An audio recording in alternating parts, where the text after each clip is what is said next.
પંજાબમાં અતિવૃષ્ટિના કારણે ખૂબ બધું નુકસાન થયું છે. ખેડૂતો, મજૂરો, શ્રમિકો આ બધા માટે ખૂબ મોટી આફત આવી છે. કુદરતી આફતને તો રોકી ન શકીએ, પરંતુ પછી જે કામ કરવાનું હોય સરકારોએ કરવાનું હોય છે. અને ભગવત માન સરકારે બે મોટા નિર્ણયો લીધા. એક તો હેલિકોપ્ટર એમણે સીધો જે રાહત કાર્યમાં સોંપી દીધું, અને પોતે ગ્રાઉન્ડ ઉપર રહી પાણીમાં ઉતરીને કોઈ મુખ્યમંત્રી સર્વે કરતા હોય એવું પહેલી વખત બન્યું.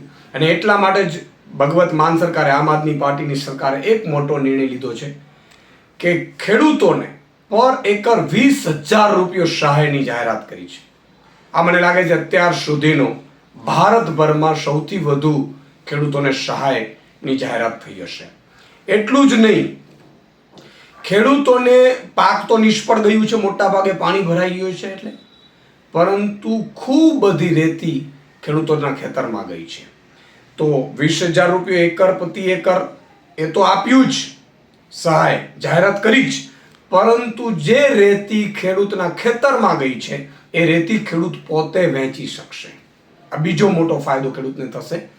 ત્રીજી વસ્તુ એમણે જે નિર્ણય કર્યો છે કે ઘર, વીજળીના થાંભલા અથવા તો જ્યાં પણ નુકસાન છે એનું વ્યવસ્થિત સર્વે કરી અને ઠીક સારો એમને પેકેજ આપવામાં આવશે.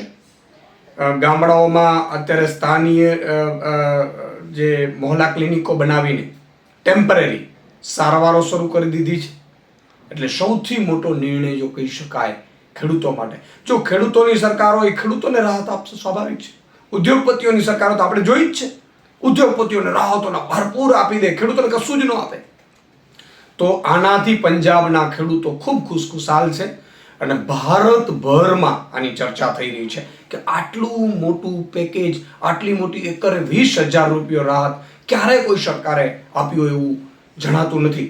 એટલે હું ભગવત માન સાહેબને ખૂબ ખૂબ અભિનંદન આપું છું, આમ આદમી પાર્ટીને, માનનીય અરવિંદ કેજરીવાલજીને, કે જેમણે ગરીબો, વંચિતો, ખેડૂતો માટે ખૂબ વિચાર કર્યું. આ સાથે મૃતકોને 4 લાખ રૂપિયા સહાય, પશુપાલન, મછલીના જે કામ કરે છે, મછલી પકડવાને એમને જે નુકસાન થયું છે એમનો પણ સર્વે કરીને એમને પણ મુઆવજા આપવામાં આવશે. એટલે આટલો સારો નિર્ણય લીધો એ બદલ હું અભિનંદન આપું છું. સાથે સાથે તમામ સરકારોએ પણ આ અંગે વિચારવું જોશે. જ્યારે જ્યારે અતિવૃષ્ટિ આવશે આપણે રોકી નહીં શકીએ, પરંતુ આપણે એને રાહત એવી આપવી જોઈએ જેથી કરીને ખેડૂતો પોતે એક વર્ષ નભી શકે.